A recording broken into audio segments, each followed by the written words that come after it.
Con motivo del 175 aniversario del nacimiento del poeta de Kazajstán, Abay Kunanbayev, la Embajada de Kazajstán ante el Reino de España ha presentado esta semana en Valencia, ante la Biblioteca Valenciana y ante la Biblioteca del Colegio del Arte Mayor de la Seda, las obras completas de este grandísimo filósofo, poeta, pensador e intelectual que a lo largo del siglo XIX y XX inspiró a los jóvenes poetas kazajos.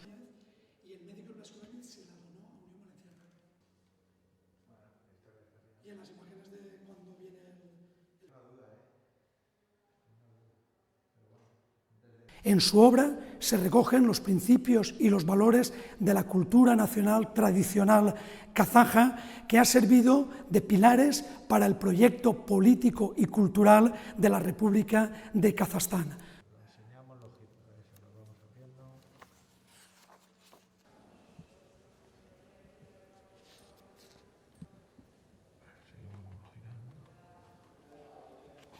Estas obras completas recogen todo aquello que la UNESCO, en el 150 aniversario de su nacimiento, reconoció como valores y principios de diálogo, diversidad y de desarrollo, cultura de paz y de tender puentes al diálogo intercultural entre Oriente y Occidente.